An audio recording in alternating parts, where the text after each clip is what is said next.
Hallelujah. Praise the Lord, praise the Lord. Hallelujah. या आपण त्या परमेश्वराची स्तुती, त्याची आराधना करूया. त्याचं वचन असं सांगतं की जिथे दोघे किंवा तिघे त्याच्या नावामध्ये एकत्र जमतात त्यांच्यामध्ये विराजमान होणारा तो परमेश्वर आहे. मग का नाही आज आम्ही सर्व मिळून त्याची स्तुती, त्याची आराधना आम्ही करूया. देवाचं वचन असं सांगतं स्तोत्रसंहिता 66:8 मध्ये, हे देश देश के लोगों हमारे परमेश्वर को धन्य कहो और उसकी स्तुति में राग उठाओ, जो हमको जीवित रखता है और हमारे पाँव को टलने नहीं देता. आज परमेश्वराने आम्हाला जिवंत असं या भूमीवरती ठेवलेली यासाठी की आम्ही त्याची स्तुती, त्याची आराधना करावी आणि तो कदापि आम्हाला ढळू देणार नाही असं त्याचं वचन आम्हाला सांगतं. मग का नाही आम्ही त्याची स्तुती आराधना करूया, आपण प्रार्थना करूया आणि त्याच्या आराधनेमध्ये आम्ही स्वतःला आपण नम्र करूया आणि त्या परमेश्वराच्या जवळ आपण जाऊया. यावेळेस विनंती करेन आपल्यामध्ये सरिताताई प्रार्थना करतील. प्रभु हम धन्यवाद देते परमेश्वर. प्रभु आज के सुबह हमारे जीवनों में तूने जोड़ा परमेश्वर. प्रभु हम जहाँ पर भी बैठे प्रभु, आज प्रभु हम एक परिवार होकर प्रभु तेरी आराधना करते हैं परमेश्वर. भले प्रभु हम शारीरिक से एक जगह पर प्रभु हम एकत्र नहीं हुए हैं परमेश्वर, मगर प्रभु हम एक आत्मा में बांधे हुए हैं, इसके लिए हम धन्यवाद देते परमेश्वर. प्रभु आज प्रभु जब हम तेरी आराधना करेंगे प्रभु, हर एक के दिलों में, हर एक के मनों में परमेश्वर, हर एक के घर में प्रभु तेरी उपस्थिति उतर आए, ऐसा होने दीजिए परमेश्वर. हम धन्यवाद देते प्रभु, तेरी स्तुति करते परमेश्वर. छोटी सी प्रार्थना में यीशु मसीह के नाम से मांगते हैं, आमेन. आमेन, आमेन. खरोखर परमेश्वरा बापा, आम्हाला कुठेही लांब लांब जाण्याची गरज नाही तुला शोधण्यासाठी, कारण तुझ्या वचनानुसार दोघा आणि तिघांमध्ये तू उपस्थित राहणारा परमेश्वर आहे. आपण गीत गाऊया, कितना हसीन वादा ये किया खुदावंद ने. Hallelujah Jesus. कितना हसीन वादा ये किया खुदावंद ने, कितना हसीन वादा ये किया खुदावंद ने. जहाँ धोया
थँक्यू लॉर्ड, थँक्यू जीसस.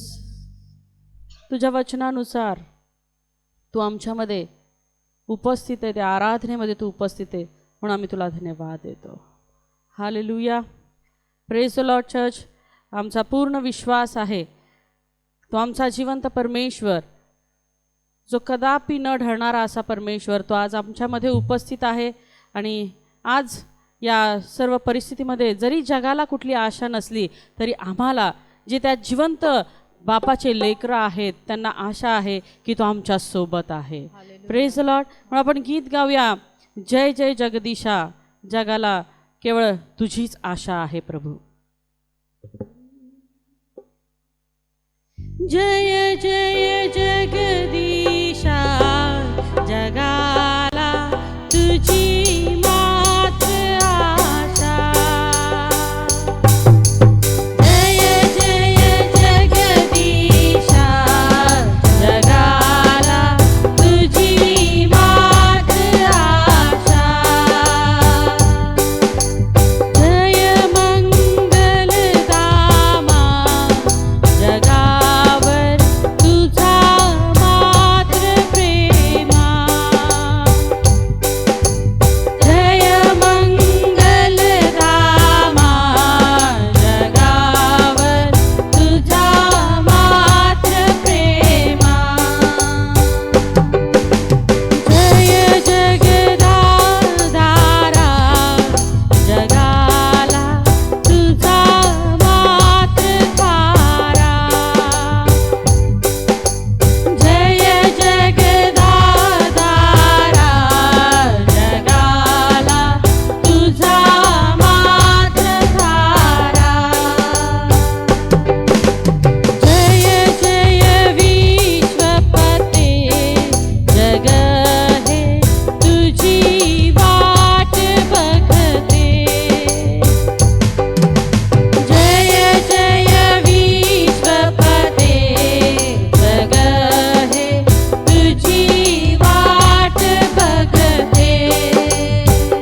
बाबा जय जय जय बुद्धा जय जय जय आज्ञा प्रभो परात्पर जय करुणाकर प्रभो परात्पर जय करुणाकर जय जय जय बाबा जय जय जय बुद्धा जय जय जय आज्ञा जय जय जय बाबा जय जय जय बुद्धा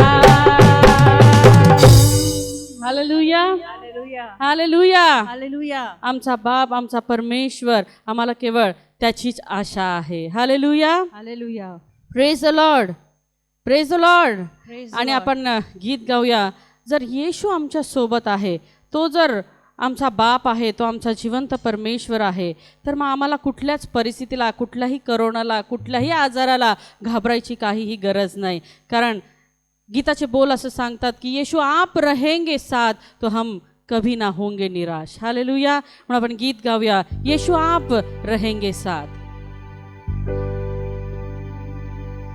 यीशु आप रहेंगे साथ हम कभी ना होंगे निराश यीशु आप रहेंगे साथ हम कभी ना होंगे यीशु आप रहेंगे साथ हम कभी ना होंगे निराश यीशु आप रहेंगे साथ हम कभी ना होंगे निराश आप सब कुछ संभालेंगे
या आपण त्या परमेश्वराच्या सानिध्यामध्ये जाऊया, कारण की तो सुंदर तो सुंदर तो सुंदर परमेश्वर, तोच राजांचा राजा, तोच प्रभूंचा प्रभू आहे. आज या सकाळच्या वेळी त्याची सुंदरता वाखाणूया, त्याला म्हणूया, खरोखर माझा राजा तू सुंदर आहे. धन्यवाद येशू. आपलं नव्यानं त्याला समर्पण आज करूया आणि काही वेळ आम्ही त्याच्या सानिध्यामध्ये जाऊया. प्रियांनो,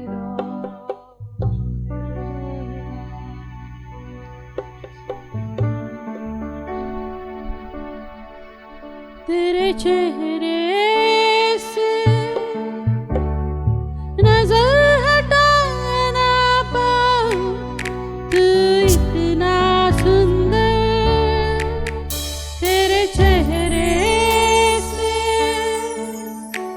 नजर हटा ना पाऊं, तू इतना सुंदर. तू सुंदर, सबसे सुंदर. तू सुंदर, सबसे सुंदर. तू सुंदर, सबसे सुंदर. तू सुंदर, सबसे सुंदर.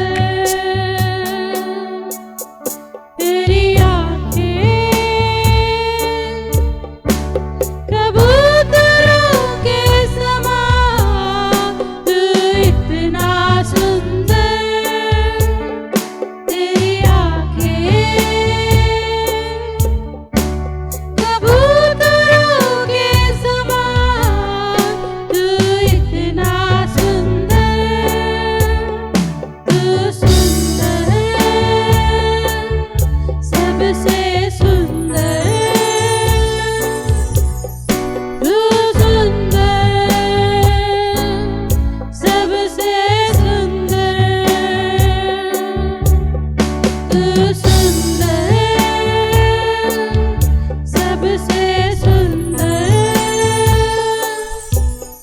तू सुंदर, सबसे सुंदर. तेरी बातें मध से भी मीठे, तू इतना सुंदर. तेरी बातें मध से भी मीठे, तू इतना सुंदर. तू सुंदर, सबसे सुंदर. तू सुंदर, सबसे सुंदर. तू सुंदर, सबसे सुंदर. तू सुंदर, सबसे सुंदर. यीशु मसीह शारून का गुलाब है, तू इतना सुंदर. यीशु मसीह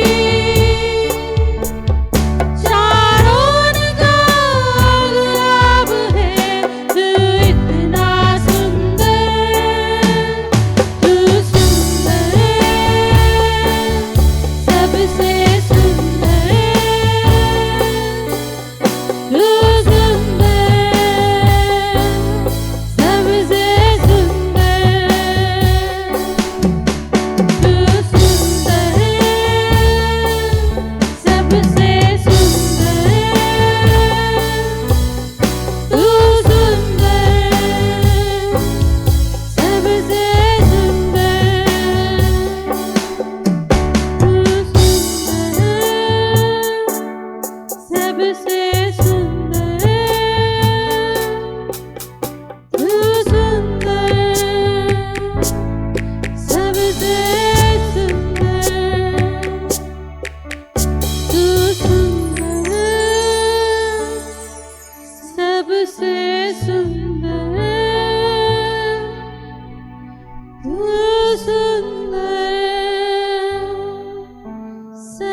से सुंदर।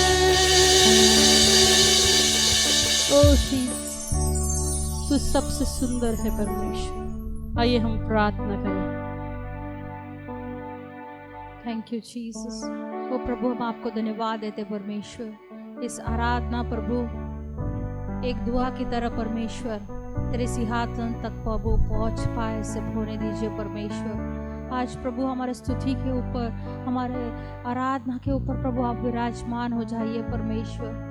जो कोई प्रभु इस प्रोग्राम को देख रहा है परमेश्वर, आपकी उपस्थिति उन्हें स्पर्श करे, ऐसा Yes, होने my दीजिए Jesus. प्रभु। प्रभु आज उनसे बात कीजिए प्रभु, आने वाला वचन प्रभु उनके जीवनों में प्रभु बोया जाए, ऐसा होने दीजिए प्रभु। वो अच्छी बीज की तरह आए प्रभु, ऐसा होने दीजिए। जो 30 गुना 60 गुना 100 गुना फलित हो जाए, ऐसा होने दीजिए परमेश्वर। आज प्रभु हमारे मनों को प्रभु हम एकत्रित कर कर परमेश्वर प्रभु, हम प्रभु यहाँ पर बैठेंगे परमेश्वर प्रभु तेरे उपस्थिति में प्रभु तुझसे सुनने के लिए। आज की मन्ना तो आज हमें दे दे परमेश्वर। धन्यवाद देते हुए, स्तुति करते हुए ये छोटी सी प्रार्थना में यीशु मसीह के नाम से मांगते हैं, आमीन, आमीन।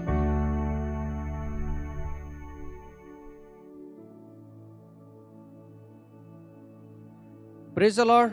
प्रभु का धन्यवाद कि फिर से एक बार आप और मैं परमेश्वर की उपासना करने के लिए, आप और मैं जब अपने घरों में बैठे हैं तो आप और मैं प्रभु की उपासना कर सकते हैं। प्रभु का धन्यवाद कि प्रभु ने आज तक हमें संभाला।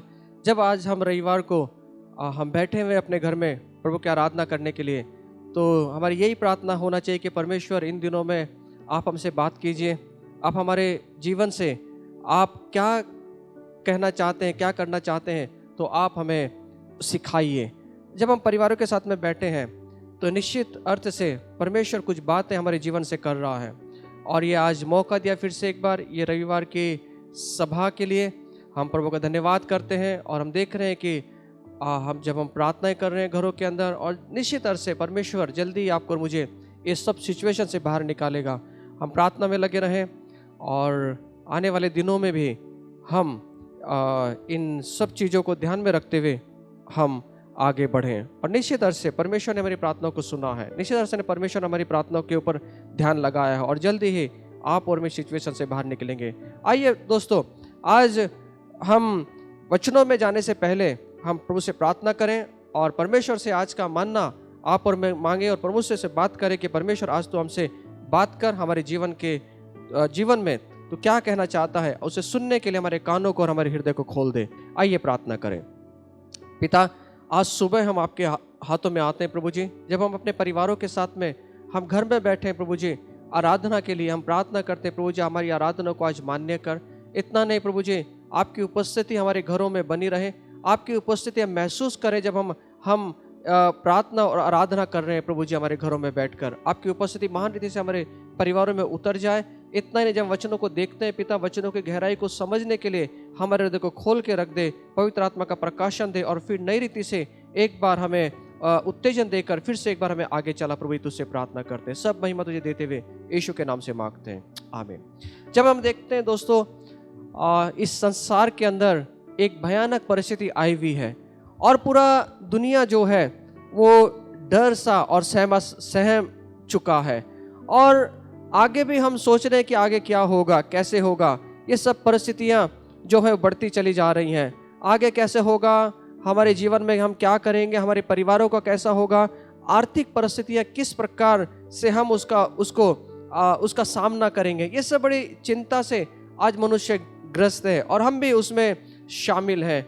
और आज यही चिंता खाई जा रही है कि आगे क्या होगा। मैं आपको बताना चाहता हूँ कि आज उसी विषय को लेकर हम बात करेंगे।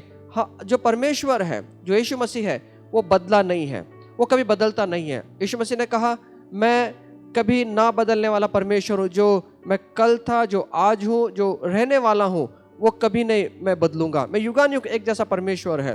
वो 2000 साल पहले भी ऐसा ही था, वो आज भी वैसा ही है, वो कभी बदलता नहीं है। इसलिए हम सबसे पहले ये बात मान लें कि जो परमेश्वर ने उसके वचनों में लिखा है वो विश्वसनीय है, वो कभी गिरेगा नहीं। और परमेश्वर पे विश्वास करने के द्वारा हम कैसे आगे बढ़ेंगे, इस बात को जानना हमारे लिए बहुत जरूरी है। आज आप और मैं जब घर में हैं तो इस बात की चिंता खाई जा रही है कि आगे कैसा होगा और आगे हम क्या करेंगे। इसी प्रकार एक व्यक्तिमत्व है, उसके बारे में आज हम सीखेंगे।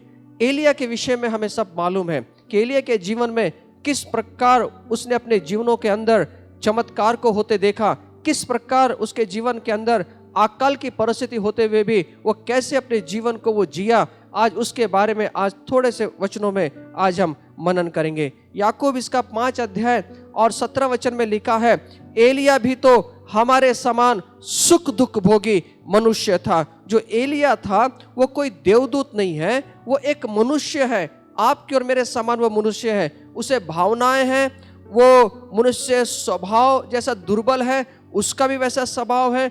मनुष्य के समान ही उसके जीवन में चढ़ उतार हम देखते हैं। वो कोई अलग नहीं है, वो कोई देवदूत नहीं है, वो आपके और मेरे समान हमारे समान दुख और सुख भोगी ऐसा मनुष्य है। फिर भी उसने अपने जीवन के अंदर कैसे परमेश्वर के चमत्कारों को देखा, किस प्रकार परमेश्वर के विजय को उसने लिया, इस बारे में आज और आप और मैं देखेंगे। एलिया जो है उसके माता पिता का कहीं भी आपको और मुझे उल्लेख नहीं मिलता। हम उसके परिवार में से किसी का भी वर्णन हम नहीं पाते। जब किसी महत्वपूर्ण व्यक्ति के बारे में कुछ कहा जाता है तब उसके पिता या परिवार के नाम से उसका उल्लेख होता है, परंतु जब किसी साधारण व्यक्ति का परिचय जब होता है तब केवल उसके नाम का ही उल्लेख किया जाता है या उल्लेख करते हैं। जब हम एलिया के बारे में पढ़ते हैं तब उसके परिवार वालों के नाम, माता पिता के नाम, उसके भाइयों का नाम, यहाँ तक कि जिसने उसको प्रशिक्षित किया, परमेश्वर में बढ़ाया, आत्मिक जीवन में बढ़ाया, उसका नाम तक आपको और मुझे देखने नहीं मिलता। क्या हम एलिया के समान नहीं है, जिसकी कोई पहचान नहीं है, कोई शीर्षक नहीं है, प्रमाण नहीं है, एक नगण्य व्यक्ति जैसे आप और मैं भी उसके समान होंगे, उसके समान आप और मैं दिखाई देंगे। लेकिन मैं आपसे कहना चाहता हूं, आपको ऐसा लग रहा है कि मेरे साथ में कोई नहीं है, मुझे कोई पहचानता नहीं है, मेरी कहीं पहचान नहीं है, मुझे कोई जानता नहीं है। लेकिन एक बात मैं बताना चाहता हूं, एलिया के जीवन में भी एक वो नगण्य व्यक्ति था, एक उसका कहीं भी उल्लेख हमें उसके माता पिता का उल्लेख नहीं मिलता। वो एक साधारण सा एक व्यक्ति था, आपके और मेरे जैसा। लेकिन उसकी पहचान कैसे हुई? बाइबल के अंदर उसने इतिहास को रच के रख दिया। वो किस लिए रचा? उसका एक जो स्वभाव था, उसके जीवन का अगर हम अभ्यास करते हैं, उसके जीवन को निरीक्षण हम जब करते हैं, तब ऐसा में दिखाई देता है कि वो एलिया जो था, इतना बड़ा उसका नाम हुआ, वो किस प्रकार उसका नाम हुआ। तो एक बात आपको मुझे देखने मिलती है कि वो परमेश्वर की निकटता में वो चला, जिससे एलिया की एक पहचान हुई और वह एक विश्वास का नायक वो बन गया। उसका एक देखने मिलता है कि वो परमेश्वर की निकटता में वो चलता था। परमेश्वर के साथ उसका जो संबंध था वो बहुत नजदीक का संबंध था, और इसलिए परमेश्वर ने उसको ऊंचा उठाया। उसकी कहीं पहचान नहीं थी, लेकिन परमेश्वर ने उसकी पहचान बनाकर रख दी, और परमेश्वर के लिए उसने बड़े बड़े काम किया। परमेश्वर ने उसका उपयोग किया। वैसे ही आपके और मेरे जीवन में आज परमेश्वर भी वैसे ही करेगा जैसे एलिया के जीवन में किया। इसलिए आपके जीवन के अंदर कभी आप अकेला मत समझो। जब ऐसी परिस्थितियों से हम गुजर रहे हैं, जब ऐसी परिस्थितियों में आप और मैं बैठे हैं, आपको मुझे लग रहा है कि मैं अकेला रह गया हूं, मुझे पूछने वाला कोई नहीं है, अब मेरा क्या होगा, इस परिस्थिति में आप और मैं बैठे हैं। लेकिन मैं एक बात कहना चाहता हूं, जब आप और मैं ऐसी परिस्थिति में हैं, एक बात ध्यान में रखना, परमेश्वर के निकट आप आना, परमेश्वर के साथ में संबंध बनाना, परमेश्वर आपकी पहचान को बना के रख देगा। परमेश्वर आपके लिए काम करेगा। परमेश्वर आपका इसी परिस्थिति के अंदर वो आपको अद्भुत रीति से वो आपको चलाएगा। एक राजा 17वां अध्याय 1 वचन से जब हम पढ़ते हैं, एलिया यहाँ पे हमें दिखाई देता है। एलिया जो है यहाँ पर हमें दिखाई पड़ता है। इज़राइल का परमेश्वर यहोवा जिसके सम्मुख मैं उपस्थित रहता हूँ, ये यहाँ पर कहता है कि मैं इज़राइल का जो परमेश्वर है यहोवा जिसके सम्मुख मैं उपस्थित रहता हूँ। एलिया जो है दृश्य, जो एलिया है यहाँ पर उसका परिचय हमें देखने मिलता है। और यहाँ पर वो कहता है मैं परमेश्वर की उपस्थिति में रहता हूँ, परमेश्वर की उपस्थिति में बना रहता हूँ। और आपके और मेरे जीवन में भी इसी प्रकार का कहना होना चाहिए मेरी बहन मेरे भाई, कि आप और मैं परमेश्वर की उपस्थिति में बने रहते हैं, बने रहेंगे। अपने संबंध को हम ठीक करेंगे। जब आप और मैं परमेश्वर के सम्मुख, परमेश्वर के निकट जब चलते हैं, तो परमेश्वर आपकी और मेरी पहचान बना के रख देता है। परमेश्वर आपकी और मेरी पहचान बनाकर आपको और मुझे वो आगे लेकर जाता है। और एक चीज यहाँ पे लिखा है, उसने मतलब एलिय्याह ने अहाब से कहा। क्या कहा? अहाब से कहा उसने। आपको मालूम है वो समय की जो परिस्थिति थी, उस समय भी पूरी तरह से जो संसार था वो पूरी तरह से भ्रष्टाचार में था, पाप में वो था, पूरी तरह से जो अवस्था थी संसार की वो बिगड़ चुकी थी। और अहाब के लिए परमेश्वर ने एक वचन दिया। अहाब के लिए एलिय्याह के पास में परमेश्वर ने एक वचन को भेजा। अहाब राजा और उसकी पत्नी जो इज़बेल है, जिसके बारे में आप और मैं जानते हैं, पृथ्वी पर से यहोवा की आराधना को मिटाने का उन्होंने हर संभव प्रयत्न किया। यहाँ तक कि उन्होंने, हम देखते हैं कि परमेश्वर के नबियों को उन्होंने मार डाला, परमेश्वर के नबियों को उन्होंने घात किया, परमेश्वर के सारे भक्तों को, सच्चे भक्तों को उन्होंने नाश करवा डाला, उन्हें मरवा डाला। पहला राजा 18 और 13 वचन में इस बात को आपको मुझे देखने मिलता है। एलिय्याह ने परमेश्वर के वचन जो है, परमेश्वर के वचन के साथ अहाब के पास में गया। और जब अहाब के पास में परमेश्वर के वचन को वो लेकर जाता है, तो एलिय्याह अपने जीवन के अंदर अपने जीवन को वो खतरे में डालता है। एलिय्याह परमेश्वर के लिए मजबूती से खड़ा हुआ। अहाब जो है ये एलिय्याह को मारने की योजना भी बनाता है, एलिय्याह को वो मारने की कोशिश करता है। इन्होंने मारने की कोशिश किया जो परमेश्वर के सच्चे भक्त थे, हम यहाँ पर पढ़ते हैं। लेकिन फिर भी ये जो है एलिय्याह जो है अहाब के लिए परमेश्वर से वचन प्राप्त करता है, और अहाब के लिए परमेश्वर के वचन को वो धैर्य से, साहस के साथ में वो लेकर आता है और अपने जीवन को वो खतरों में डालता है। एलिय्याह परमेश्वर के लिए मजबूती से खड़ा हुआ। एलिय्याह ने अपना जीवन जोखिम में डाला और अहाब के विरुद्ध कार्य किया। उसे ये सामर्थ्य कहां से मिला? आज भी परिस्थिति वैसी है। अहाब जो है, अहाब के जमाने में, अहाब के राजा के राज्य जब था, उस समय की जो समस्याएं थी, उस समय जो संघर्ष था, वो आज भी आपको और मुझे दिखाई देता है। आज भी आप और मैं संघर्ष में जा रहे हैं, लेकिन इस संघर्ष में जाते हुए आपको और मुझे मजबूती से खड़ा होना पड़ेगा। आपको और मुझे परमेश्वर के सामर्थ्य लेकर आपको और मुझे खड़ा होना पड़ेगा। मैं एक ही बात कहता हूं मेरे बहन मेरे भाई, जब आप और मैं इस संघर्ष से गुजर रहे हैं, इस परिस्थिति से गुजर रहे हैं, आपको और मुझे एक ही चीज खड़ा कर सकती है, वह है परमेश्वर का सामर्थ्य, परमेश्वर की ताकत। ना तो बल से, ना शक्ति से, पर परमेश्वर के सामर्थ्य से आप और मैं खड़े हो सकते हैं। अब इस संसार के अंदर एक बड़ा प्रश्न है। आर्थिक व्यवस्था जो है वो पूरी तरह से बिगड़ चुकी है, आर्थिक परिस्थिति बुरी तरह से वो गिर चुकी है। अब ये सवाल ये है कि आगे हम हमारे जीवन में कैसा जीवन जिएंगे, क्या खाएंगे, क्या पिएंगे, कैसा हम हमारे जीवन को उभार पाएंगे। ये बड़ा संघर्ष है। इस बातों में आप और मैं इन बातों को लेकर अपने परिवारों के साथ में सोच रहे हैं। लेकिन मैं आपको एक बात बताना चाहता हूं, आपको मुझे सोचने की जरूरत नहीं है। जो सोचना है उसके बारे में हम सोचें, जो नहीं सोचना है उसके बारे में आप और मैं ना सोचें। एलिय्याह को अहाब के पास में जाने का सामर्थ्य कहां से आया? अहाब के पास में बोलने का सामर्थ्य उसके पास में कहां से आया? इस बात को जानना बहुत जरूरी है। एलिय्याह को बोलने का साहस कहां से आया? इस बात को जानना बहुत जरूरी है। वह मार डाला जा सकता था, उसे बंदी बना लिया जा सकता था, उसे किस बात ने निडर बनाया, इस बात को आज आपको और मुझे समझना है। आपको और मुझे साहस की जरूरत है। जब आप और मैं इन समस्याओं से, इन सिचुएशन से जब आप गुजर रहे हैं, आपको और मुझे निडर होने की आवश्यकता है। आपको और मुझे साहसी जीवन जीने की आवश्यकता है। तो ये जीवन कहां से मिलेगा? ये ताकतवर जीवन कहां से मिलेगा? ये सिर्फ एक चीज से मिलेगा मेरे बहन मेरे भाई, वो है परमेश्वर के वचन के द्वारा। परमेश्वर के वचन ने उसे परमेश्वर की ओर से जो उसे मिला था, उस एलिया को उसने ताकत दिया आपके सामने खड़ा होने की, आपके सामने उसे साहस दिया खड़े होने के लिए, संघर्ष में जाने के लिए।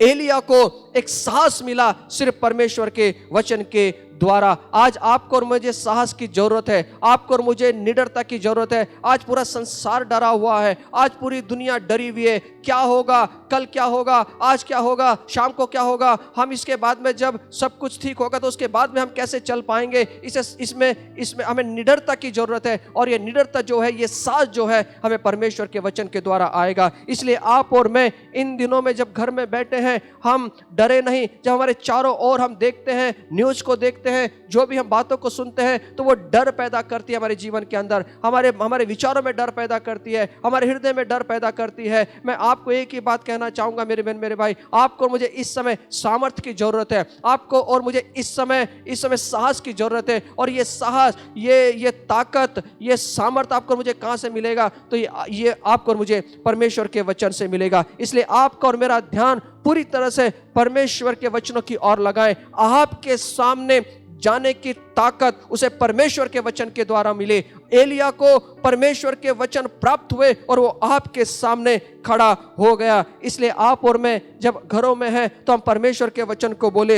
यिर्मयाह 5वां अध्याय 14 वचन में इस प्रकार लिखा है, इस कारण सेनाओं का परमेश्वर यहोवा यूं कहता है, ये लोग जो ऐसा कहते हैं, इसलिए देख मैं अपना वचन तेरे मुंह में आग और इस प्रजा को काट बनाऊंगा और ये उनको भस्म करेगी। जो आपकी और मेरे पास में जो वचन है, वो वचन हमारे मुंह में है, और ये जो वचन है ये आग की तरह है, ये अग्नि की तरह है, जो सब बातों को जो हमें डराती हैं उसको भस्म करके रख देगा। इसलिए आपको और मुझे जब और मैं घर में बैठे हैं, आज आपको मुझे ताकत की जरूरत है। ये ताकत कहां से मिलेगी, ये साहस कहां से मिलेगा? तो परमेश्वर के वचनों को बोलने के द्वारा, क्योंकि परमेश्वर का वचन ये आग, ऐसा कहा गया है। आग का मतलब है बाकी सब चीजों को वो भस्म कर देगा, बाकी वो चीजें को जो नकारात्मक चीजें हैं, जो हमें व्यस्त करती है, जो बेचैन करती है, उसको सिर्फ एक ही चीज भस्म कर सकती है, वो है परमेश्वर का वचन। हमारी योजना उसको भस्म नहीं कर सकती। हम बड़े बड़े प्लान बना लेंगे, लेकिन ये प्लान उसको सक्सेस नहीं कर पाएंगे। सिर्फ एक ही चीज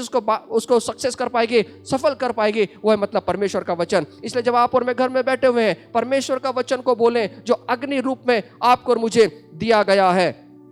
यिर्मयाह इसका 20 अध्याय 9 वचन में भी इस प्रकार लिखा है, यदि मैं कहूं मैं उसकी चर्चा ना करूंगा, ना उसके नाम से बोलूंगा, तो मेरे हृदय की ऐसी दशा होगी मानो मेरी हड्डियों में धधकती हुई आग हो, और मैं अपने को रोकते रोकते थक गया और मुझसे रहा नहीं जाता। वो उसकी हड्डियां पूरी तरह से धधकती, वो कहता है कि मानो मेरी हड्डियों में धधकती हुई आग हो। धधकती हुई आग आपको और मुझे रखना है। ये धधकती हुई आग कहां से आएगी? तो ये धधकती हुई आग परमेश्वर के वचन के द्वारा आपको और मुझे मिलेगी। आहाब जो है, आहाब के पास में खड़ा होने की शक्ति एलिया को कहां से मिली? तो एलिया को वो परमेश्वर के वचन के द्वारा वो प्राप्त हुआ, और वो आहाब के सामने खड़ा होने की उसे ताकत मिली। आज भी आपको और मुझे खड़ा होने की ताकत इस संसार में कहां से मिलेगी? वो है परमेश्वर के वचन के द्वारा। इसलिए जब आप और मैं घर में हैं तो बाकी की चर्चा ना करते हुए परमेश्वर के वचन को बोलें, परमेश्वर के वचन को कहें, क्योंकि परमेश्वर का वचन कहता है कि तू इस पहाड़ को भी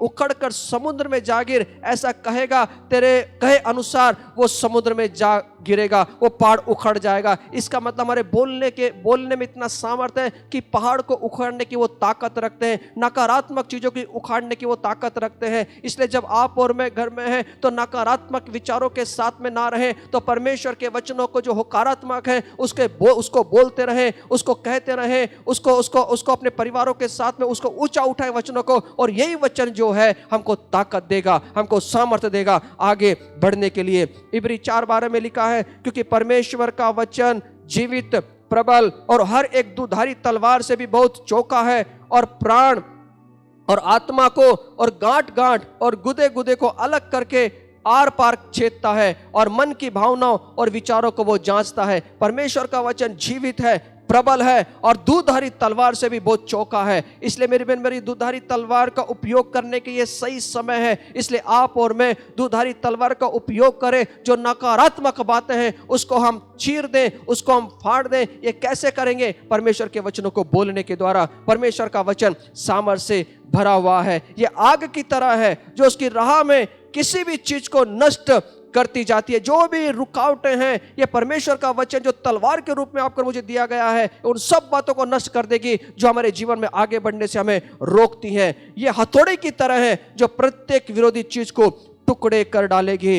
ये और जो यिर्मयाह 23:29 में लिखा है, यहोवा की ये वाणी है, ये मेरा वचन आग सा नहीं है, फिर क्या वह ऐसा हथौड़ा नहीं जो पत्थर को फोड़ डाले। परमेश्वर के वचन को आग कहा गया है, परमेश्वर के वचन को हथौड़ा कहा गया है। एलिया जो अहाब के सामने जब उसे खड़ा होना था तो उसको साहस की जरूरत थी, उसे ताकत की जरूरत थी। वो अपने जीवन को संघर्ष में डाल रहा था। उसको ये बात मालूम था, अगर अहाब के पास में गया तो मुझे शायद वो मार डालेंगे, मुझे वो बंदी बना लेंगे और मेरे जीवन का वो क्या करेंगे। उसे ये पूरी तरह से अच्छी तरह से मालूम था, लेकिन वो डरा नहीं। वो अहाब के सामने खड़ा हुआ। किस लिए खड़ा हुआ? क्योंकि उसे परमेश्वर से वचन प्राप्त हुआ और वो आपके सामने खड़ा हुआ। आज भी इस संसार में आपको और मुझे खड़ा होने की जरूरत है। आज भी आपको और मुझे इस संसार की परिस्थितियों में जब आप और मैं गुजरते हैं तो डर लगता है। उस डर की अवस्था को निकालने के लिए आपको मुझे सामर्थ की आवश्यकता है। तो कहां से मिलेगी आपको मुझे ये सामर्थ? तो परमेश्वर के वचनों के द्वारा। आप जितना भी हो सके परमेश्वर के वचन को बोलिए, परमेश्वर के शब्दों को उच्चारिए, परमेश्वर के वचनों को महिमा दीजिए। और जितने भी सकारात्मक परमेश्वर के हर एक वचन सकारात्मक है, परमेश्वर के हर एक वचन विजय देने वाले हैं। इसलिए अपने जीवन के अंदर ये मत कहिए घर में बैठे हुए अब क्या होगा, कैसा होगा, अब आर्थिक परिस्थिति कैसे सुधरेगी, हम आगे का कुछ पता नहीं, हम कैसे खाएंगे, कैसे पिएंगे। वो उन बातों की चर्चा मत कीजिए। मैं आपको आगे बताऊंगा कि परमेश्वर अकाल में भी कैसे पूर्ति करता है। सबसे पहली बात आपको और मुझे इस परिस्थिति में सबसे पहली बात खड़े होने की जरूरत है, स्थिर खड़े होने की जरूरत है, मजबूत खड़े होने की जरूरत है, ताकत लेने की जरूरत है। और ये आपको और मुझे परमेश्वर के वचन से प्राप्त हो गई। एलिया के पास परमेश्वर की ओर से वचन था। उसने राजा की उपस्थिति में जाने की घोषणा की। वो राजा के सामने गया परमेश्वर के वचनों को लेकर। उसके हृदय के अंदर वचन अंकुरित हुआ, उसके हृदय में वचन फूट पड़ा और एलिया राजा के पास घोषणा करने के लिए वो जाकर खड़ा हो गया। वो डरा नहीं, वो घबराया नहीं, वो हिम्मत के साथ में वो खड़ा हो गया। एलिया के पास परमेश्वर के वचन का प्रकाशन था, उस प्रकाशन की स्पष्टता उसके पास में थी। आज आप और मैं भी परमेश्वर के वचनों की स्पष्टता, उसका प्रकाशन लेने की जरूरत है। एलिया द्वारा आगे बढ़ना और परमेश्वर के वचन को साहसपूर्वक बोलना ही है जिसके द्वारा बाकी सब कुछ होना आरंभ हुआ। वो जब आगे हम देखते हैं कि अकाल में भी उसकी पूर्ति कैसे की गई, लेकिन उसका जो प्रारंभ था वो परमेश्वर से प्राप्त किए हुए वचन के द्वारा था। वो प्रारंभ था परमेश्वर का वचन। और हमारे जीवन में भी जब हम परमेश्वर के वचन को लेकर जब प्रारंभ करेंगे तो अपने आप जो अकाल की परिस्थितियां हैं उसमें कैसे विजयी होंगे, ये हम अब देखेंगे। ये अब हम उसको आगे देखने जा रहे हैं। पहला राजा 17 अध्याय 2 से 4 वचन में लिखा है, तब यहोवा का यह वचन उसके पास पहुंचा। परमेश्वर का वचन एलिया के पास में पहुंचा, यहां से चलकर पूर्व की ओर जा और करित नामक नाले में जो यरदन के पूर्व में है छिप जा। उसी नाले का पानी तू पिया कर, और मैंने कौवों को आज्ञा दी है कि वे तुझे वहां से खिलाएं। देखिए फिर से एक बार परमेश्वर का वचन जो है एलिया के पास में आता है और एलिया के पास में आता है और परमेश्वर उसको मार्गदर्शन करता है। एलिया वह सब कुछ नहीं जानता जो आगे होने वाला है। वो नहीं जानता कि वो विधवा के घर में जब जाएगा उसका जो घर में जो अन्न था वो कैसे गुणात्मक रूप में बढ़ेगा, ये उसे कुछ नहीं मालूम था। उसका विधवा का पुत्र जब मर जाता है वो उसको कैसे जिंदा करेगा, ये भी उसको मालूम नहीं था। स्वर्ग से वो आग नीचे गिराएगा, ये भी एलिया को नहीं मालूम था। एलिया के पास अंतिम परिणाम नहीं थे कि आगे क्या होने वाला है। एलिया सिर्फ विश्वास के साथ में वो आगे बढ़ता है। जो परमेश्वर का वचन उसे मिला, जो परमेश्वर का प्रकाशन उसे प्राप्त हुआ, उसने वो लिया और अपना विश्वास के स्तर में वो आगे बढ़ा। एक कदम उसने आगे बढ़ाया। जब वो एक कदम आगे बढ़ाता है तब हम देखते हैं कि परमेश्वर उसके जीवन के अंदर कितने बड़े बड़े चमत्कारों को वो करता है। परमेश्वर के वचन पर चलने से पहले पूर्ण जानकारी उसे थी। एलिया के पास वह नहीं था, वह नहीं जानता था कि परमेश्वर उसके लिए अलौकिक रीति से प्रबंध करने जा रहा है। उसे नहीं मालूम कि अकाल में कैसा प्रबंध होगा, सिर्फ उसको एक ही मालूम था, जो परमेश्वर ने उससे कहा था वो उसको करना है। जब वह परमेश्वर के वचन को बोलने में ईमानदार रहा, वफादार रहा, परमेश्वर ने उस पर अगला कदम प्रभावित किया। वो अहाब के सामने खड़ा हुआ, अहाब के सामने परमेश्वर के वचन को लेकर खड़ा हुआ और उसने परमेश्वर के वचन ईमानदारी से बात बोला। और दूसरा, उसे फिर से एक बार वचन प्राप्त हुआ कि जा करित नामक नाले में जा, यरदन के पूर्व में छिप जा। उसे अगला कदम क्या करना है परमेश्वर ने उसको प्रकाशित किया, परमेश्वर ने उसको बताया। एलिया के पास परमेश्वर से प्राप्त एक शब्द था, वह आगे बढ़ा और बोला, वह सीधा राजा के पास जाता है। सब कुछ जो परमेश्वर ने उसे दिखाया था वह आगे होने वाले अकाल के बारे में उसे बता देता है। जब तक उसने परमेश्वर का वह वचन बोला नहीं, तब तक परमेश्वर का उसके रक्षण, दिशा, निर्देशन और प्रबंध करने का वचन नहीं प्राप्त हुआ। देखिए, जब वो अहाब के पास में जाता है, जब अहाब राजा के पास में वो जाता है, तब तक उसे किसी भी प्रकार का प्रकाशन नहीं दिया गया। जब वो राजा के पास में वो वचन बोलता है जो परमेश्वर ने कहा, उसके बाद में परमेश्वर उसे दिशा देता है, परमेश्वर उसे प्रबंध करने का नियोजन उसे बताता है कि वो कैसे उसके जीवन में करेगा।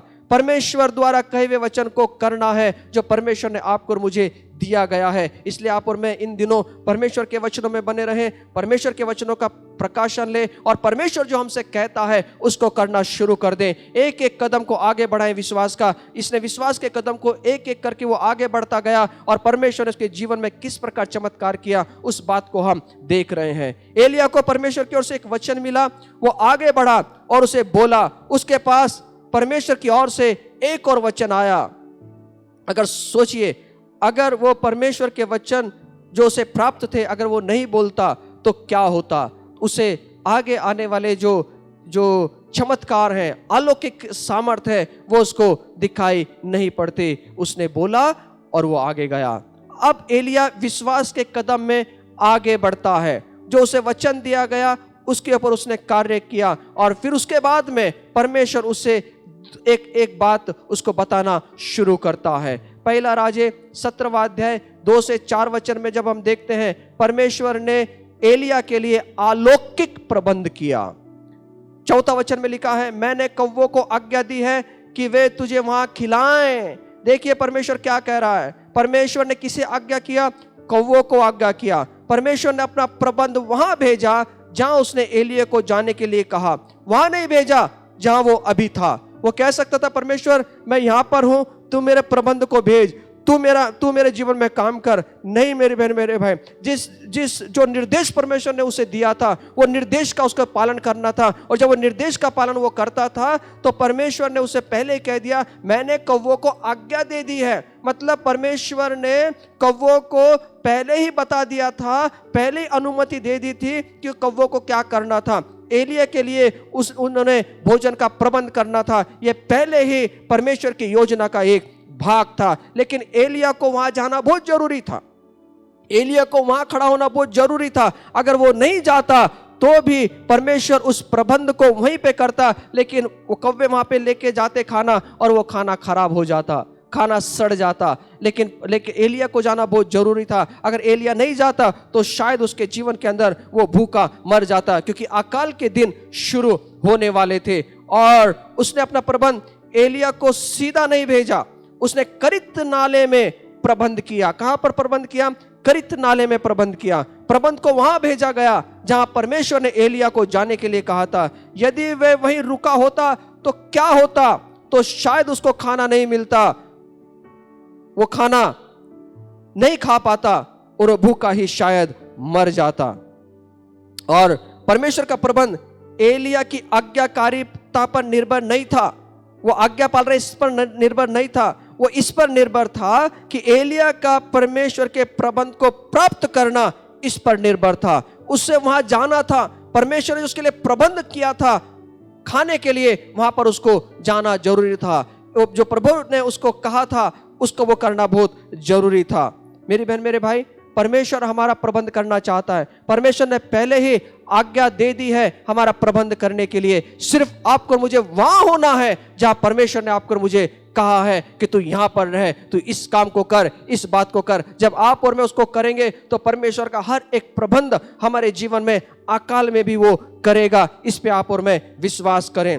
परमेश्वर हर बार हमें प्रदान करते हैं, वो हमसे प्यार करते हैं और हर उस चीजों के लिए जिसकी हमें आवश्यकता है भरपूर मात्रा में पूर्ति करते हैं। ये पूर्ति वहां नहीं भेजी जाती जहां हम हैं, वो वहां भेजी जाती है जहां हमें होना चाहिए। जहां पे हमें परमेश्वर ने भेजा है वहां होना चाहिए। यदि हम आज्ञाकारी नहीं हैं और उस बात को पूरा नहीं करते जो उसे करने के लिए कहा है, हम उसकी पूर्ति को खो सकते हैं। इसलिए जहां पर परमेश्वर ने हमें कहा है वहां पे आपको और मुझे रहना है। परमेश्वर ने पहले ही आज्ञा दे दी है कौवों को कि वो हमारा प्रबंध करें। जब आप और मैं अपने घरों में बैठे हैं, आप सोच रहे होंगे कि आगे का प्रबंध कैसा होगा, अब तो सब कुछ चला गया, अब कैसा करेंगे हम लोग। नहीं मेरे बहने मेरे भाई, आपको मुझे डरने की जरूरत नहीं है। आप और मैं वही करें जो परमेश्वर हमें कहता है। आप और मैं वही चीज करें जो परमेश्वर ने एलिया को करने के लिए कहा है। परमेश्वर से वचन को प्राप्त करें, वचन में बने रहें, साहस प्राप्त करें, प्रकाशन लें और परमेश्वर जो हमारे जीवन से कहता है कि तो इस चीज को कर, वो करना शुरू कर दें। कौवे तैयार हैं हमारे जीवन में प्रबंध करने के लिए। आपको मुझे डरने की जरूरत नहीं है। आज्ञाकारिता महत्वपूर्ण है। प्रबंध वहां नहीं है जहां आप हैं, यह वहां है। यह तब पाया जाता है जब आप वो करते हैं जो परमेश्वर ने आपको और मुझे करने के लिए कहा है। मैंने पहले ही कौवों को आज्ञा दी है कि वे तुझे वहां खिलाएं।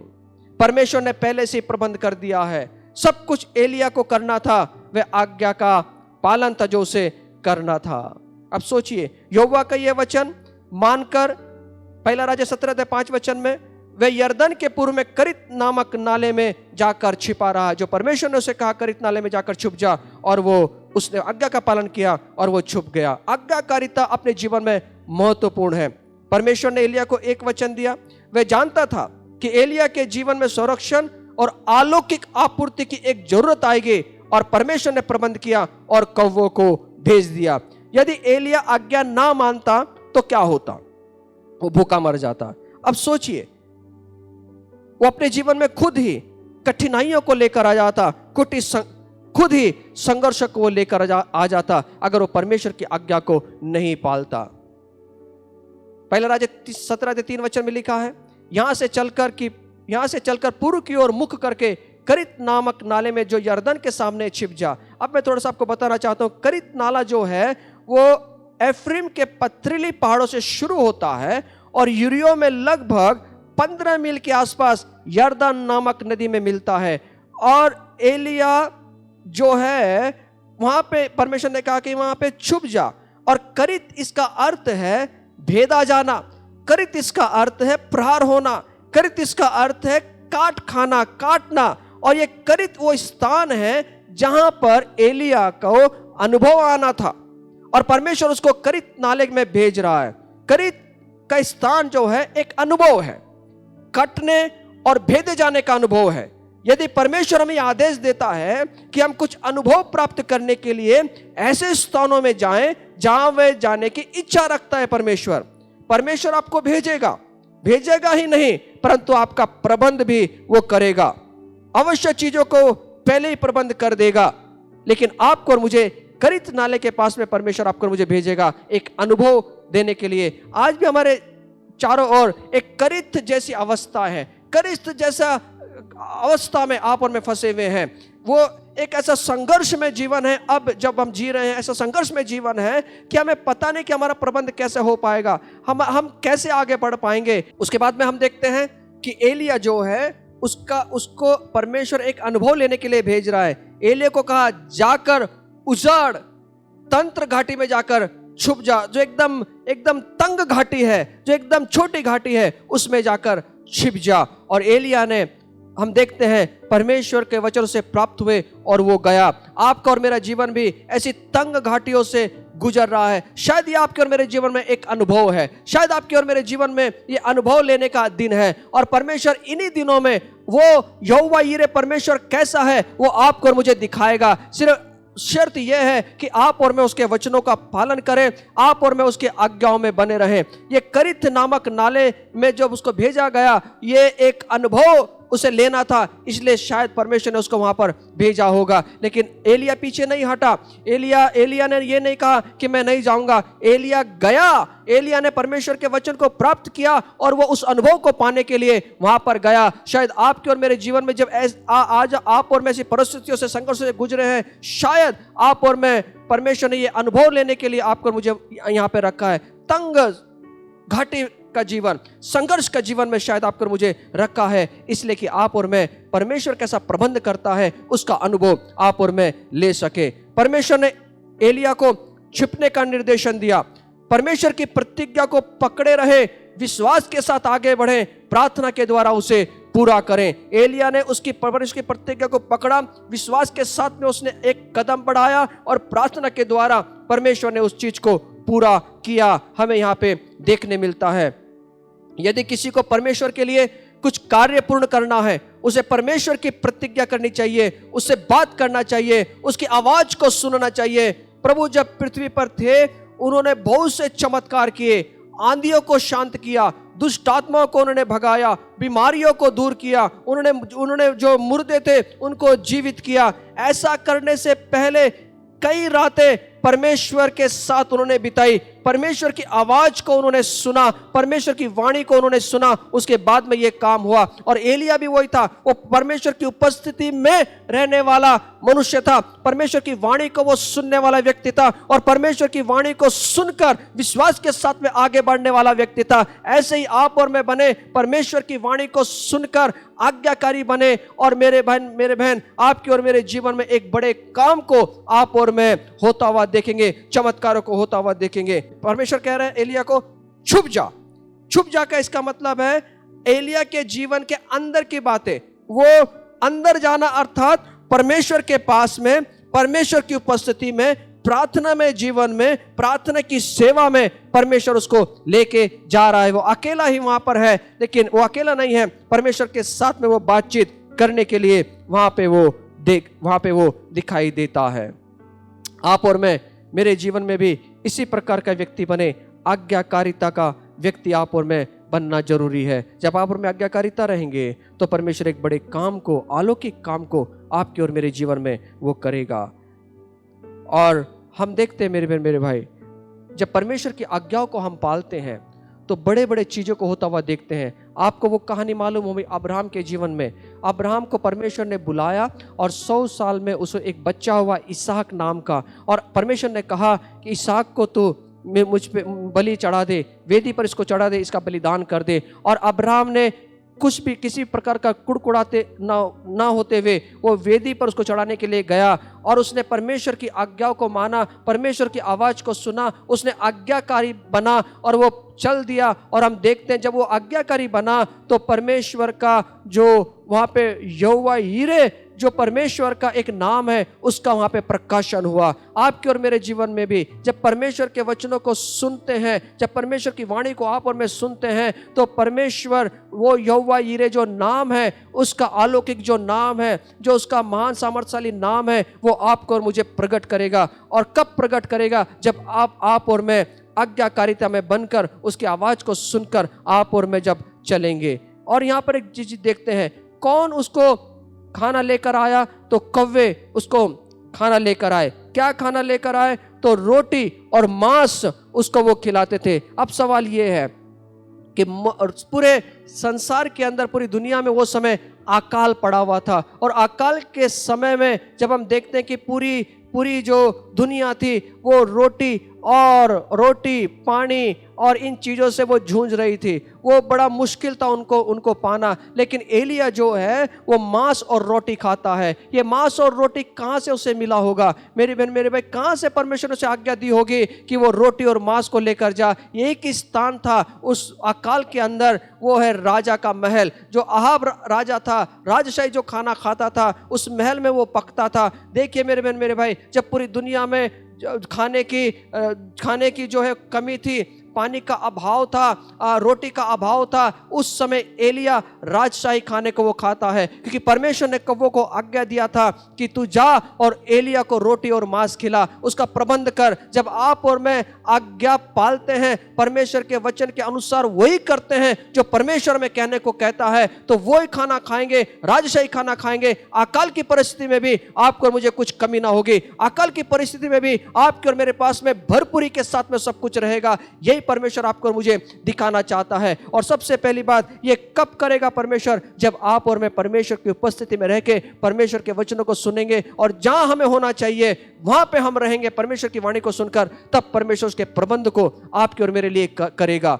और इतना ही नहीं, वह रोटी और मांस उसकी अलौकिक पूर्ति कौवों ने किया, लेकिन ये पानी जो था ये नाले में से आना था, और ये नाला जो था प्राकृतिक, ये नाला था प्राकृतिक, नैसर्गिक ये नाला था।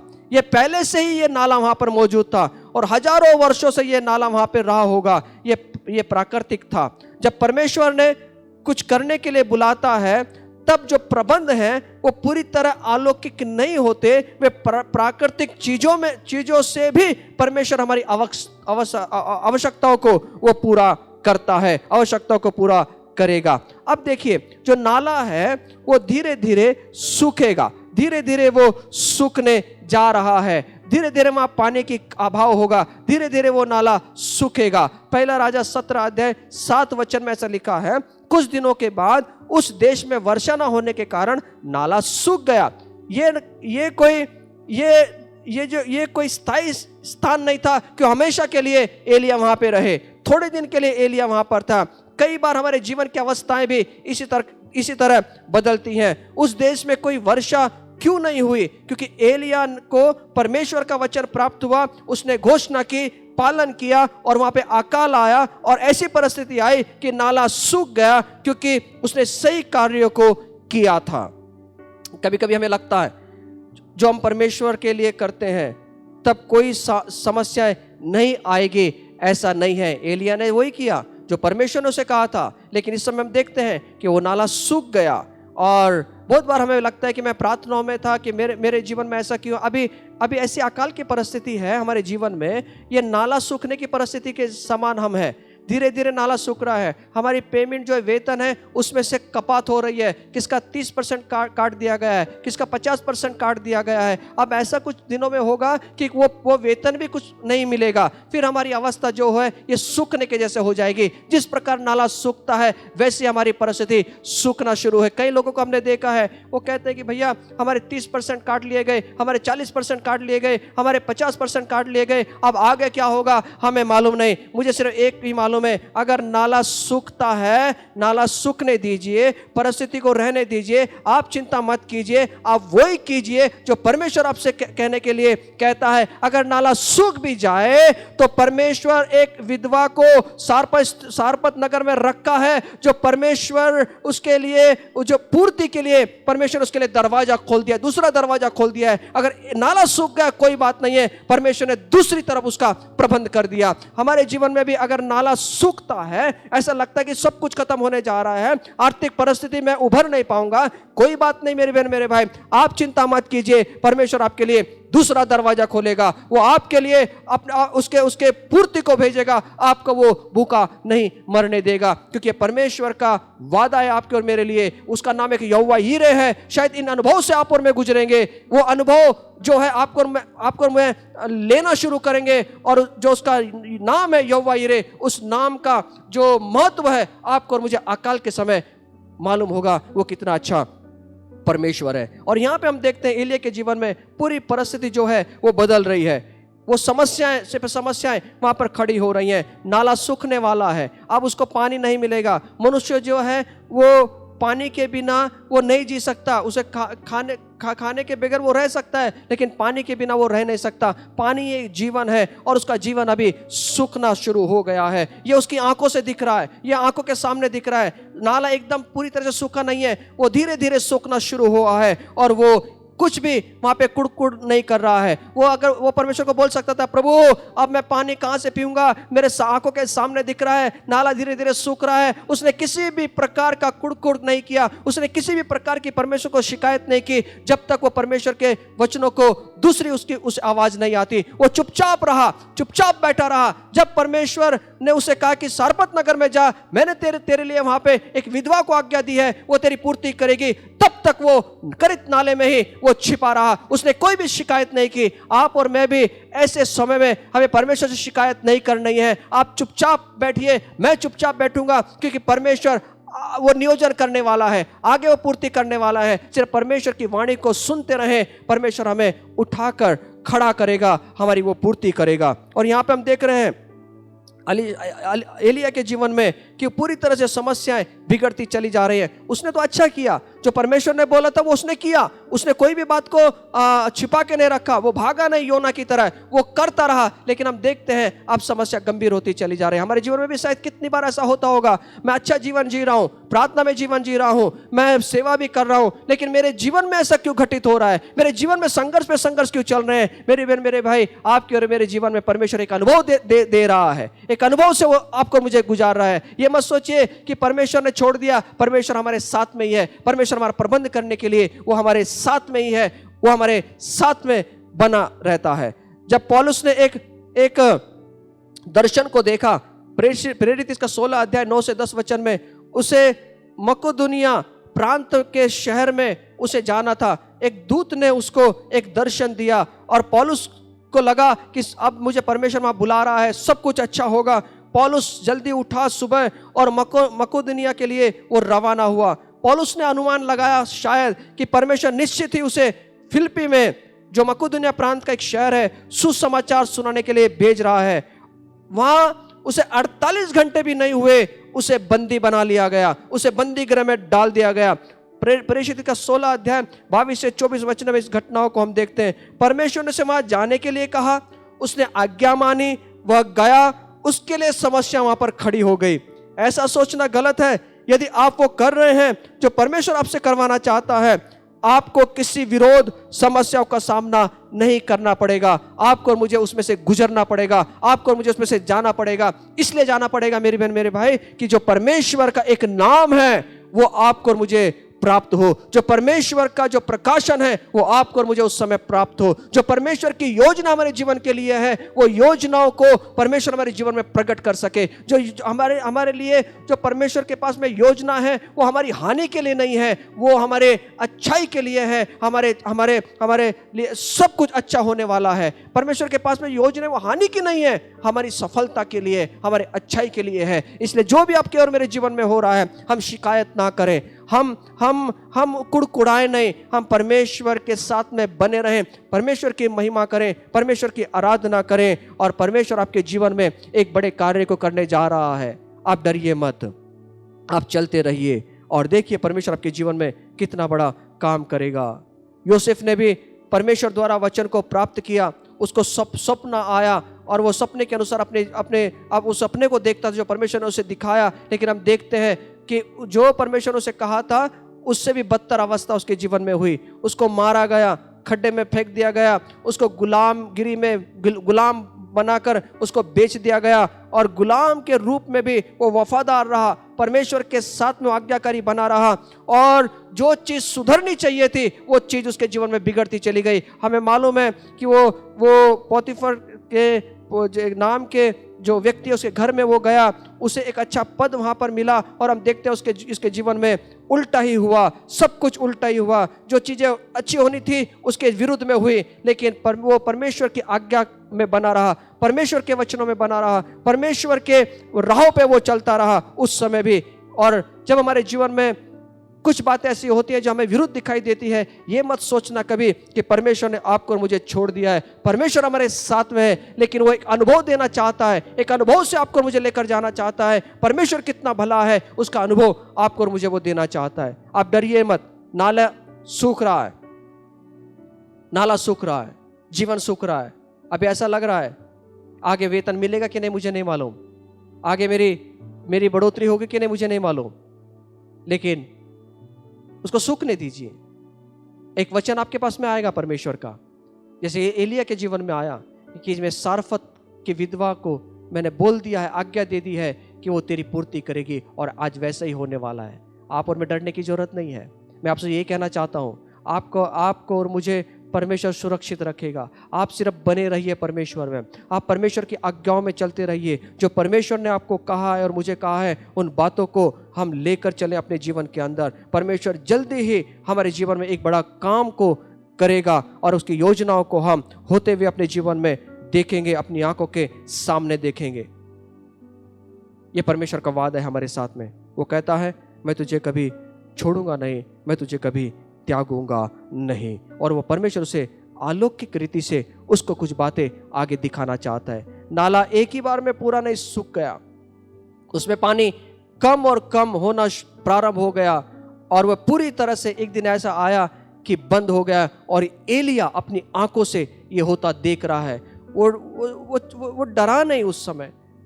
वो अब पानी मिलेगा क्या नहीं, शायद वो डरा नहीं, क्योंकि वहां लिखा है जब तक उसे परमेश्वर का वचन प्राप्त नहीं हुआ तब तक वो वहां से निकला नहीं। और उसने कुड़कुड़ाया। शायद वो मालूम नहीं, एक मनुष्य होने के नाते वो डरा भी होगा, लेकिन वहां पे दिखता नहीं है कि उसने परमेश्वर से ये बोला कि मैं डर गया हूं, मैं अब क्या करूं आगे। उसने कोई भी प्रार्थना वहां पे करते हुए नहीं दिखी। वो चुपचाप रहा, बैठा रहा परमेश्वर के दूसरे वचन को, प्रकाशन को प्राप्त करने के लिए। एलिया क्या सोच रहा होगा उस समय हमें नहीं पता, लेकिन वह तब तक आगे नहीं बढ़ा जब तक परमेश्वर से दूसरी बार उसने नहीं सुना। आपको और मुझे भी, मेरे बहन मेरे भाई, ऐसी परिस्थितियों में परमेश्वर के वचनों को सुनना है। परमेश्वर के जो वचन है, सामर्थ्यशाली वचन, उसको लेना है। एक अनुभव में से प्रभु आपको और मुझे लेकर जाएगा। परमेश्वर का वचन कहता है कि वो आपको और मुझे रोज की रोटी खिलाएगा। परमेश्वर ने एक प्रार्थना सिखाया, प्रभु की प्रार्थना, और उस प्रार्थना में परमेश्वर ने कहा, मेरी रोज की रोटी हे प्रभु मुझे दे दे।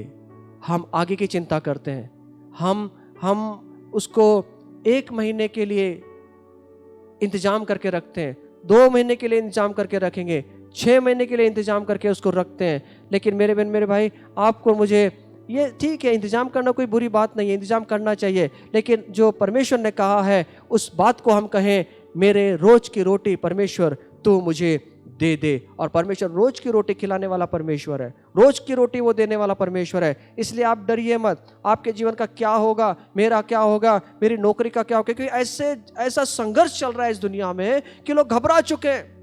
आर्थिक परिस्थिति पूरी तरह से डाउन हो चुकी है, आर्थिक परिस्थिति पूरी तरह से गिर चुकी है। आपको और मुझे डरने की जरूरत नहीं है। जिसने कहा है वो रोज की रोटी देगा तो रोज की रोटी देगा, रोज वो आपको मुझे खिलाएगा। ये उसने कहा है तो रोज आपको और मुझे खिलाएगा। इसलिए प्रभु ने कहा, उन चिड़ियाओं के पास में देख, वो न तो कभी बोते हैं ना कभी काटते हैं, फिर भी उनको बनाने वाला परमेश्वर उनको खिलाता है। तुम तो उससे भी ज्यादा मूल्यवान हो, तुम तो उससे भी अधिक मूल्यवान हो, तो तुम्हें वो क्यों ना देगा, वो तुम्हें क्यों ना खिलाएगा। हम अभी से चिंता करते हुए बैठे हैं, क्या होगा क्या नहीं होगा। मैं आपसे आज यही विनती करता हूं, जो एलिया ने किया वो आपको मुझे करना है। जो एलिया ने सुना और उसने किया वही आपको और मुझे करना है। नाला सूख गया लेकिन वो गड़बड़ाए नहीं, वो वही थामे रहा परमेश्वर के दूसरे वचन को प्राप्त करने के लिए। आपको और मुझे वैसा करना है, डरना नहीं है। प्रभु की स्तुति कीजिए, प्रभु को धन्यवाद दीजिए। प्रभु ऐसे अनुभव से आपको और मुझे लेकर जा रहा है कि आप और मैं उसके जो नाम है, उसको नाम का अनुभव आप और मैं कर सके। प्रभु का धन्यवाद हो। मेरी यही प्रार्थना है, आने वाले दिनों में जो परिस्थिति इस दुनिया में गुजरने वाली है, जो अर्थव्यवस्था इस दुनिया में आने वाला है, वो परमेश्वर सब कुछ संभाल लेगा, सब कुछ नियंत्रण में कर लेगा, सब कुछ अपने हाथों में ले लेगा।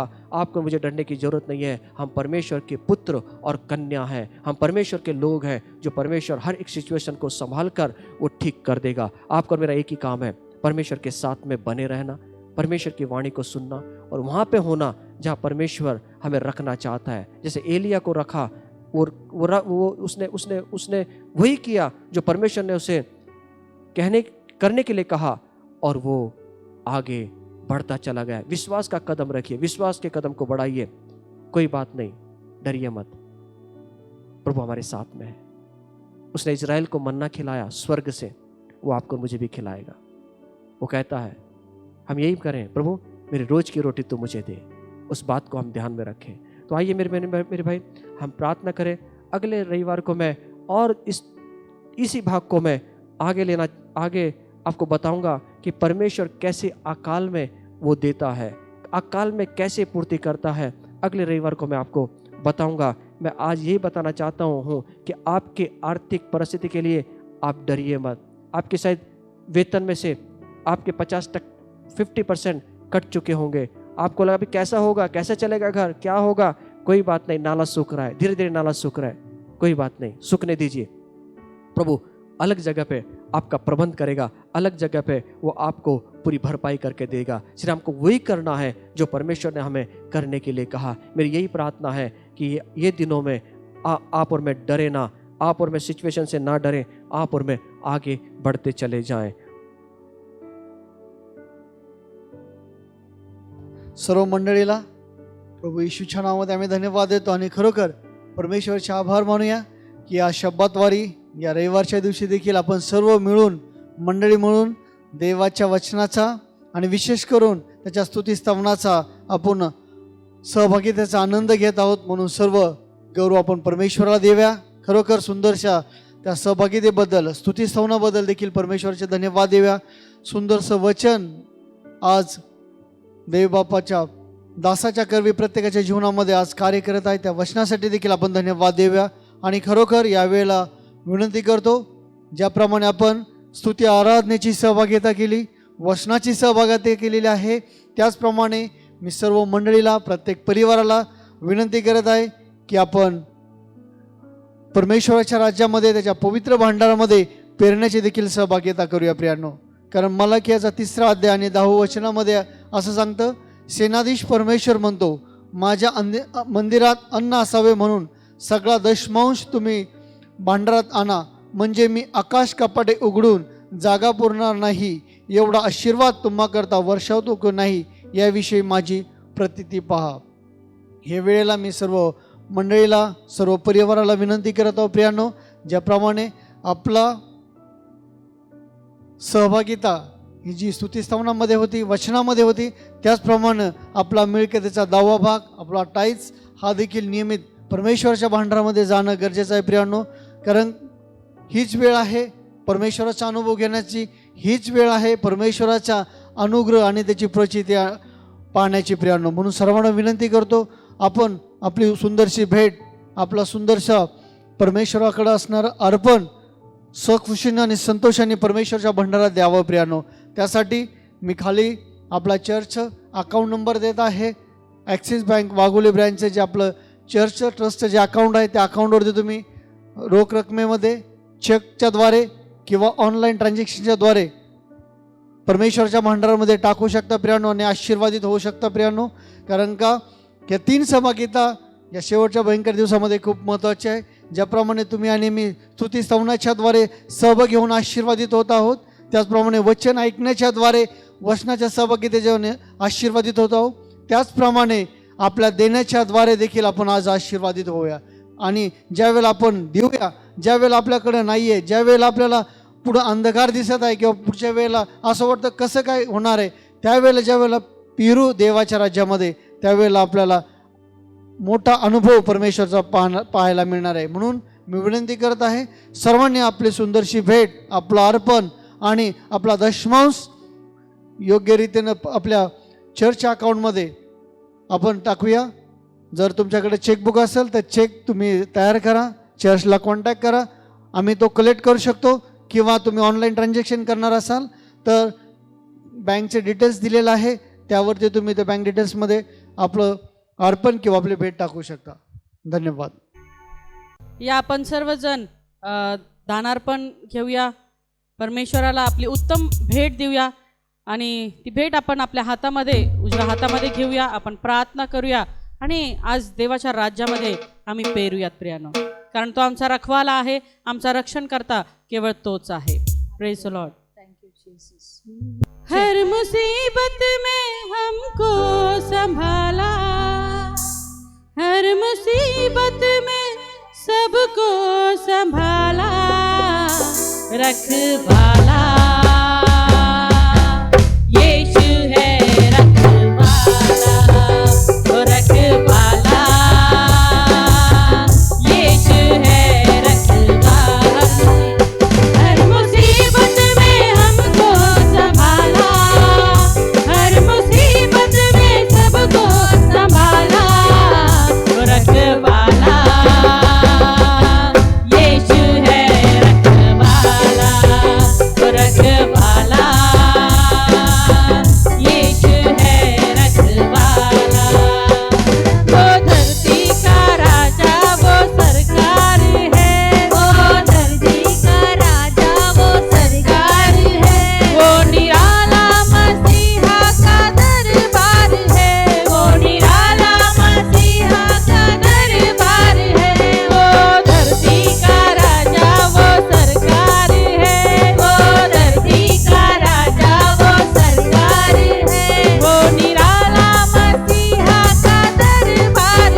रखवाला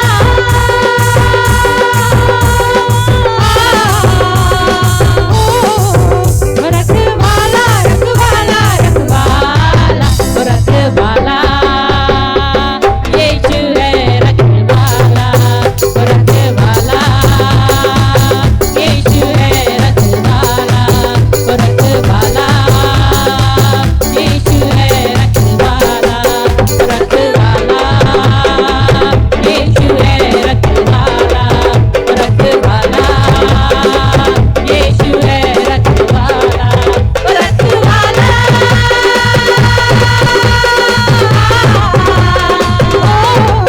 रखवाला रखवाला रखवाला यीशु है रखवाला रखवाला यीशु है रखवाला रखवाला यीशु है रखवाला।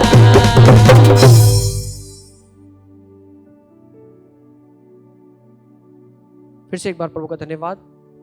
मैं आपसे जो पिछली बार हमने कहा था कि रविवार को जो अनाउंसमेंट किया था कि बच्चों के विषय में कि आप अपने बच्चों को तैयार कीजिए, गाना भेजिए, वचन को भेजिए। कुछ लोगों ने उनको भेजा है और अब हम उसको दिखाने जा रहे हैं। वो पूरी तैयारी की है हमारे भाई लोग ने वीडियो को, वो आपके सामने हम सादर करेंगे कि आपके बच्चे घर में होते हुए भी कितने एक्टिव है परमेश्वर के लिए, हम वो आपको दिखाने जा रहे हैं। God bless you. आमेन। देवाने जगावर एवढी मोठी प्रीती केली की त्याने आपला एकुलता एक पुत्र दिला, ह्यासाठी की जो तुम्ही त्याचा विश्वास करे त्याचा नाश होणे तर त्याला सार्वत्रिक जीवन प्राप्त व्हावे। आमेन। Praise Lord. Hallelujah. My name is Leah Sumi Saddive. येशू माझा मेंढपाळ, आम्ही त्याची मेंढाळी, हिलया पुन्हात आम्हाला चालितो, लला डोंगरावर लुनी नेतो, गुंजूला ज्यांनी हाते पाणी पाजतो, हो हो हो। Praise the Lord. Today I am singing a song, Showers of Blessings. There shall be showers of blessings. This is the promise of love. There shall be seasons refreshing, sent from the Savior above. Showers of blessings. Showers of blessings we need. Mercy drops showers are falling, but for the showers we plead. There shall be showers of blessings, preciously weaving again over the hills and the valleys. Sound of the abundance of rain. Showers of blessings, showers of blessings we need. Mercy drops round us are falling, but for the showers we plead. Thank you. I am Batman Kanaya. हाय पिता, तू तो स्वर्ग में है, तेरा नाम पवित्र माना जाए, तेरा राज्य है, तेरी इच्छा जैसे स्वर्ग में पूरी होती वैसे पृथ्वी आदि में होती। आसमान में और ऐसे में आबादों को समा क्या, वैसे तुम आबादों को समा कर और बसनाला मन तो है सुसा यस पराको और मम्मा शायद तेरी आमेन।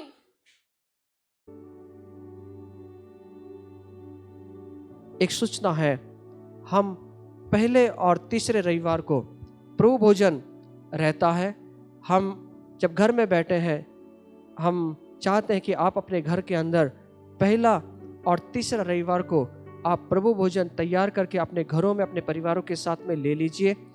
और उसके लिए हम आपको बता दिया है, पहला और तीसरा रविवार, इस बात को याद रखना। रोटी और कुछ भी जो लिक्विड आपके घर में होगा उसको साथ में रखिए, और यहाँ से प्रार्थना की जाएगी और आप वहाँ पे प्रार्थना करना। उसके बाद में आप उसको ले लेना और अपनी भेंटों को भी परमेश्वर के लिए आप चढ़ाना, परमेश्वर को अपनी भेंट सादर करना, क्योंकि एक ये बड़ा मौका है या अवसर है कि परमेश्वर को भी हम अपने घरों में जब बैठे हैं तो परमेश्वर को उत्तम भेंट से हम उसको उत्तम भेंट को चढ़ाएं। रोज सुबह 10 बजे ऑनलाइन हम एक बाइबल का शिक्षण जो है उसको शुरू किया है। परमेश्वर के आने का समय, दूसरा आगमन, इस पृथ्वी का अंत कैसे होगा, और मसीह जब अंत होगा, जब हम बादलों में उठा लिए जाएंगे, उसके बाद 7 साल जो मसीह विरोधी का समय होगा वो कैसा होगा। हर रोज 10 बजे यूट्यूब चैनल पर और फेसबुक पर हम इसको लाइव कर रहे हैं, आप उसको भी देख सकते हैं। और जैसे हम हमारे घर में हैं, हमारे बच्चे घर में हैं, तो अपने बच्चों से कुछ एक्टिविटीज़ कराइए, उन्हें गाना उन्हें बोलिए, आप उसका वीडियो रिकॉर्डिंग कीजिए, आप उनको बाइबल का वचन बोलने के लिए कहिए, उसका वीडियो रिकॉर्डिंग आप कीजिए। और नीचे स्क्रीन के ऊपर एक व्हाट्सअप नंबर है, आप उस व्हाट्सअप नंबर पे अपनी वीडियो को भेज सकते हैं। हम हर रविवार को वो वीडियो हम आपको दिखाएंगे, पूरे चर्च को हम दिखाएंगे कि आपके बच्चे भी कैसे घर के अंदर परमेश्वर के लिए तैयार बैठे हैं, परमेश्वर के लिए वो काम कर रहे हैं। अपने बेटों को अगर आप देना चाहते हैं, हमारा गूगल पे नंबर है जो खाली स्क्रीन पर लिखा गया है, आप उस पर डाल सकते हैं। हमारा बैंक का अकाउंट नंबर है जो नीचे स्क्रीन पर लिखा है, उस पर आप देखकर वहाँ पे भी डाल सकते हैं। प्रभु आपको आशीष करे, और मेरी यही प्रार्थना है, जो साहस इन दिनों में आपको और मुझे चाहिए, वो साहस जो एलिया को मिला आपके सामने खड़ा होने का, वही साहस आपको और मुझे मिलेगा परमेश्वर के वचनों के द्वारा। परमेश्वर के वचनों में बने रहें, आज्ञाकारिता में बने रहें, और जो परमेश्वर ने कहा है उसको करते रहें, परमेश्वर की आराधना करते रहें। और करित नाला अगर सूख भी जाए तो डरिए मत, परमेश्वर हमारे साथ में है। कुड़कुड़ाइए मत, घबराइए मत, बेचैन मत होइए। अगले महीने का मत सोचिए, उससे अगले महीने का मत सोचिए, उससे अगले महीने का मत सोचिए, मेरी पेमेंट का 50% कट गया है, वो मत सोचिए। ये सोचिए कि रोज की रोटी परमेश्वर आपको मुझे दे रहा है, उसका धन्यवाद कीजिए। आइए प्रार्थना करें। इस समय अपनी आंखों को बंद करें। अगर आप परिवार में बैठे हैं, परिवार के साथ में आप एक दूसरे का हाथ पकड़ें और एक दूसरे का हाथ पकड़कर हम प्रार्थना करें। अपने लिए प्रार्थना करें और देश के लिए प्रार्थना करें। प्रभु हम प्रार्थना करते, जो वचन आज आपने दिया, एलिया को जो सामर्थ आपने दिया, वही सामर्थ हम चाहते हैं। वो अकाल के दिनों में भी खड़ा रहा प्रभु जी मजबूती के साथ में। हम भी तुझसे प्रार्थना करते हैं, ये अकाल की परिस्थिति जैसा ही है प्रभु जी, हम इसमें खड़े रहें। हमें ताकत की जरूरत है, सामर्थ की जरूरत है। हमें सामर्थ तेरे वचनों से मिलेगा, जैसे एलिया को मिला प्रभु जी, वैसे ही हमें भी तेरे वचनों में बढ़ने के लिए, विश्वास के कदम में आगे बढ़ने के लिए हमें तो सहायता करना खुदा बाप। हम चाहते हैं प्रभु जी, जब हम घरों में हैं, हमारे आत्मिक जीवन का स्तर बढ़ता चला जाए, हमारे आत्मिक स्तर बढ़े, हम तेरी वाणी को सुने, तेरी आवाज को सुने, और उस प्रकार हम करें जिस प्रकार एलिया ने तेरी वाणी को सुनकर किया, वैसे हमारे जीवन में करें। हम कुड़कुड़ाए नहीं, हमारी जो वेतन है उसके पास में ना हम देखें, हमारा कितना वेतन हुआ ये महीने उसके पास ना देखें, हम तेरे पास में देखें, जो तू पूर्ति करने वाला है, जो तू बढ़ाने वाला परमेश्वर है। हमारे विश्वास को बढ़ा और हमारी रोज की रोटी तो हमें दे प्रभु। ये तुझसे दुआ करते, प्रार्थना करते। धन्यवाद जो आपके पास में हमारे लिए योजना है, हमारे जीवन के विषय जो योजना है आपके पास में, वो हमारी हानि की नहीं है प्रभु जी, वो हमारी सफलता के लिए है, हमारी कुशल की है प्रभु। उसके लिए धन्यवाद करते हैं। आज जो हमारा देश इन परिस्थितियों से गुजर रहा है प्रभु, यीशु मसीह के नाम से आज्ञा करते हैं, हमारे देश को चंगाई कर प्रभु जी। जो कोरोना वायरस है, यीशु मसीह के नाम से उसके विरुद्ध में खड़े होते हैं, आज्ञा करते हैं पूरी तरह से वायरस निकल जाए यीशु मसीह के नाम से। हमारे देश को, पूरे संसार के लोगों को चंगाई दे प्रभु, और तेरे नाम की बड़ी महिमा कर। ये तुझसे दुआ करते हैं, हर एक महिमा तुझे देते हुए यीशु मसीह के नाम से मांगते हैं, आमीन। God bless you. प्रभु आपको सबको आशीष दे, आमीन।